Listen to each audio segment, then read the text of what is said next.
Para o Fanon, portanto, não basta mudar a minha visão de mundo para que eu deixe de ser alienado. Eu preciso mudar o mundo. Porque para ele a luta não é só uma luta de ideias, é uma luta prática.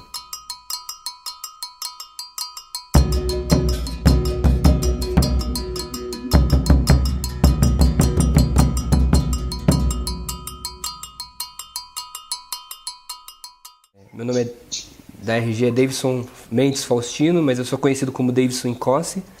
E sou doutor em Sociologia. Trabalho com formação de professor para educação das relações étnico-raciais, saúde da população negra, hip hop, cultura negra, essas coisas. Bom, e pesquiso o Fanon, pesquisei o Fanon no doutorado, mas comecei a pesquisar ele mais por causa da militância, assim, do que por conta da faculdade. Depois acabei juntando as coisas. O Fanon, ele nasceu na Martinica. A Martinica é uma ilha bem pequenininha no Caribe, e aquela região há muito tempo foi dominada pela França, né? É dominada pela França, e era considerado parte da França. E as pessoas, o Fanon ele vem de uma família de classe média, e as pessoas da Martinica, dessa ilha, elas aprendiam que elas eram francesas.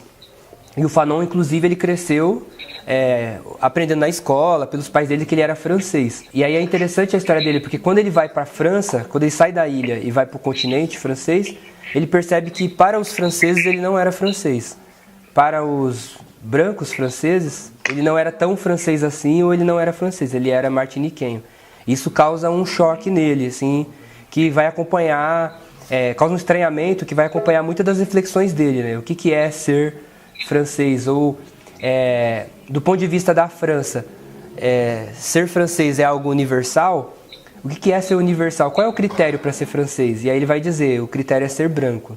Ele estuda psiquiatria, e lá na França ele vai ter contato, em Lyon, no interior da França, ele vai ter contato com o existencialismo, com o marxismo, com a esquerda francesa. E aí ele escreveu o TCC dele, na época ele chamou de Ensaios sobre a Alienação do Negro. E aí quando ele mostrou pro orientador dele o TCC, o cara falou, não, você tá maluco, isso aqui não dá, tá muito ruim, tá muito apaixonado, tá muito... não tá objetivo, tem que fazer outra coisa. E aí não aprovou o TCC dele, e ele teve que fazer outro texto rapidinho, em 2 semanas ele fez um outro texto bem positivista. E aí depois ele se forma, ele aprova o texto, com distinção. E esse texto que foi rejeitado, ele pega o texto 1 ano depois, procura um editor, e edita o texto, e o texto é nada mais nada menos que o Peles Negras, Máscaras Brancas, o texto rejeitado. Mas é interessante pensar que o texto que a faculdade não quis virou um dos livros mais importantes sobre o debate do racismo. E depois que ele se forma, ele vai trabalhar na Argélia. E aí, a partir daí, toda a trajetória intelectual dele vai ser marcada pela participação dele nos movimentos de libertação nacional lá da Argélia. Acho que um primeiro ponto, assim, para entrar no pensamento do Fanon, para quem já leu ou quando se fala do Fanon, é que o Fanon ele fala de um processo que ele nomeia como alienação colonial. A alienação para ele é a impossibilidade da gente se constituir enquanto sujeito da nossa história. Então, se eu estou numa relação social onde eu não tenho as possibilidades para me constituir como sujeito, eu estou numa situação alienada, mesmo que eu tenha consciência de tudo que está acontecendo, saiba quem são os inimigos, etc. Né? Para o Fanon, portanto, não basta mudar a minha visão de mundo para que eu deixe de ser alienado. Eu preciso mudar o mundo, não só a visão sobre ele. Então esse é um ponto importante que vai determinar todas as propostas que ele vai fazer em relação à luta. Porque para ele a luta não é só uma luta de ideias, é uma luta prática. Tanto que ele vai se engajar no movimento de libertação nacional do continente africano, e vai pegar em armas e vai pro arrebento, literalmente, assim. Então ele vai sempre pensar a alienação nessa relação, subjetivo e objetivo.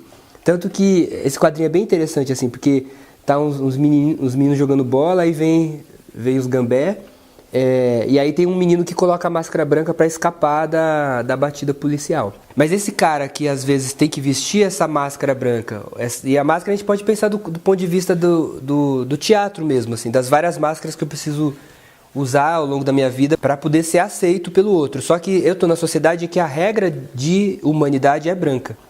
Então o tempo inteiro, se eu não me porto como branco, eu não vou passar no crivo, não vou conseguir atravessar as barreiras que a sociedade põe.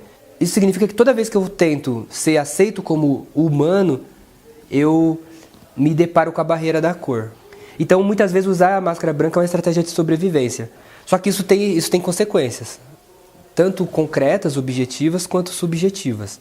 E aí ele vai explorar bastante essas consequências subjetivas. Embora ser humano seja razão e emoção, tudo isso compõe o que é o ser humano, a sociedade ocidental ela costuma, segundo Fanon, separar razão e emoção como coisas distintas.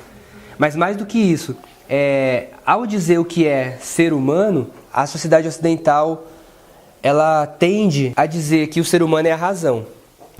E a emoção ela coloca lá no campo da natureza como algo que inclusive precisa ser controlado, ou que ameaça a razão. Se a gente pensar no iluminismo, lá no século XVIII, quando a Europa está discutindo o que é o ser humano, já tem quase 200 anos, 300 anos de escravidão. E é interessante porque no iluminismo, quando os iluministas vão dizer o que é o humano, ele vai, além dele falar dele mesmo, quando os europeus estão falando do que é ser humano, eles estão falando deles. Então, uma primeira questão é que os europeus são narcisistas para o Fanon, porque a definição deles de humano, na verdade, é uma definição de uma parte dos humanos, no caso a Europa.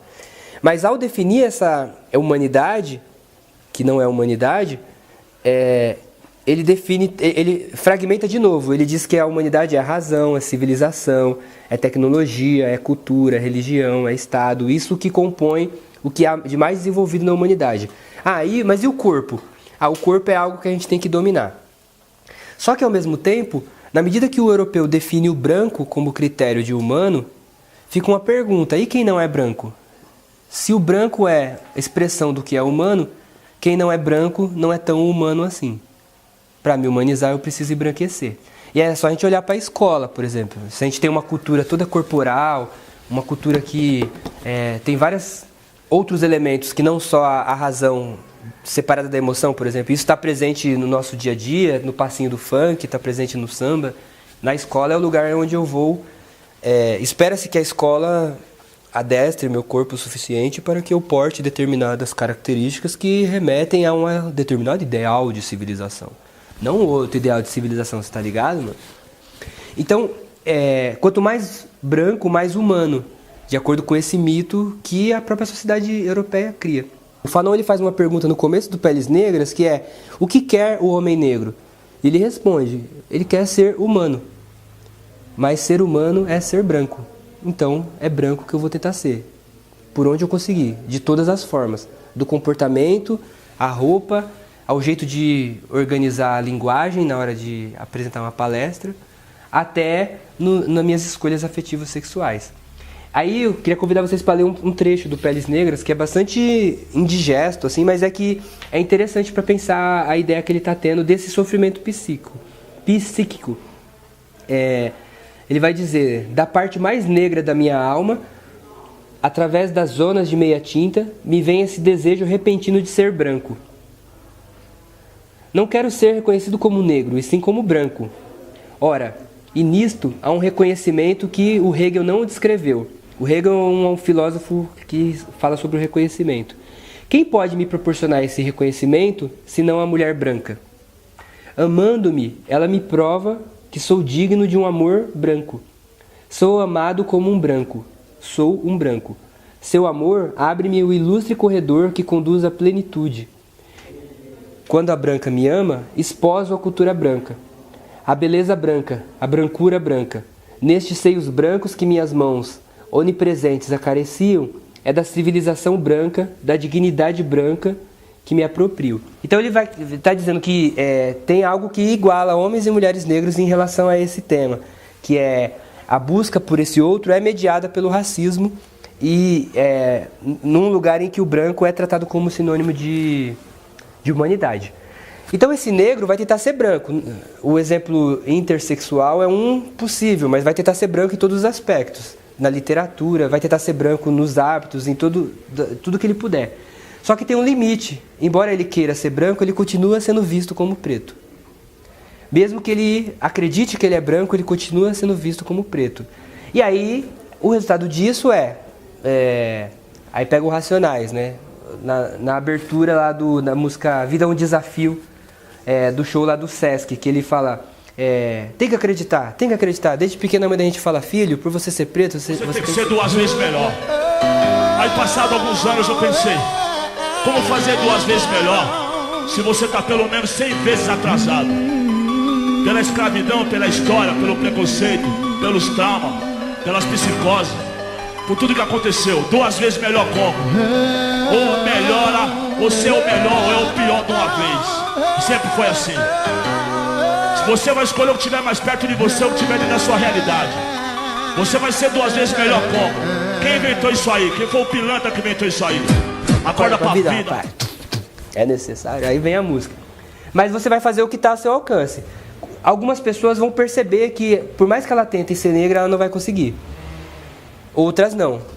Agora tem os caras que, depois de amar muito o mundo branco, eles vão perceber que eles não são aceitos. E aí eles vão, com a mesma energia que ele destinou esse amor ao mundo branco, vai virar ódio ao mundo branco. Ele vai odiar com toda a força do coração, na mesma proporção que um dia ele amou esse mundo. Pro Fanon isso é bom, porque ajuda a desestabilizar a hegemonia branca. Por outro lado, o Fanon vai chamar a atenção que nenhuma luta política se faz pelo ódio. E esse ódio, ele também impede esse movimento de perceber que esse outro também tem coisa minha. Assim como o branco, quando ele separa e diz assim, que tudo, que a agressividade, que o corpo, que a barbárie não é dele, é do outro, ele deixa de ver coisas dele e transfere para o outro. Quando o negro passa a ter ódio do branco, ele passa a ver o branco como depositário de todas as agressividades e não percebe que ele também é sujeito do processo. Mas ele vai falar, se esse negro movido pelo ódio, ele vai ter a tendência também a não se perceber como sujeito e vai tentar explicar todos os conflitos como culpa do outro. E não perceber onde ele também está errando, onde ele também pode ser diferente. Então, é necessário superar esse ódio.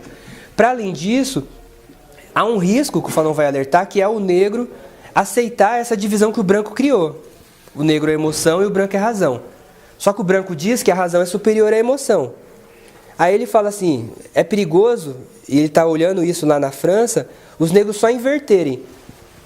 O negro continua sendo emoção, o branco continua sendo razão, mas agora a emoção é legal. O gringo não sabe sambar. Eles nunca vão saber o que nós sabemos, porque nós temos a ligação com a terra. Para o Fanon, quando eu dou risada do gringo que não sabe sambar, eu estou dando risada do preto que não sabe filosofar. Outra coisa que ele está preocupado é que os debates sobre a identidade faz com que cada um valorize o seu pedaço e trate o outro como ameaça ao seu pedaço. Então, lá no caso argelino, por exemplo, você tinha os muçulmanos, você tinha os ateus, você tinha os judeus que estavam lá, você tinha os berberes, você tinha os caras que cultuavam as seitas, as religiões tradicionais, que a gente poderia comparar com o candomblé. E havia os setores que queriam fazer uma luta para defender a religião, já que o francês detonava a religião. Para o Fanon, a luta passava pela proteção da religião, mas ela não poderia ser uma luta religiosa. Não poderia ser uma luta identitária. Ou a identidade não poderia ser vista como algo essencial. Porque qual era o risco? Era que mesmo depois que expulsasse os franceses, a luta desembocasse numa disputa sobre qual religião vai dominar. E as pessoas vão se matar. Então, para o Fanon, repito e paro aqui, a luta não é pela preservação da cultura. A luta é pela libertação do ser humano e pela possibilidade do ser humano, inclusive, ressignificar essa cultura.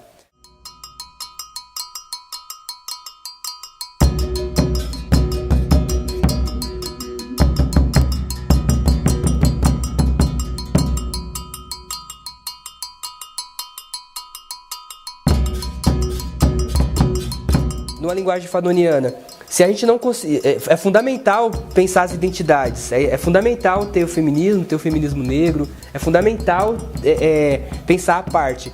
Mas se o debate da parte não é pensado com algo mais além, que para o Fanon é o humanismo, a tendência é a gente ficar disputando entre os pequenos, enquanto os verdadeiros inimigos ficam bem à vontade, inclusive manipulando esses rachas à mercê.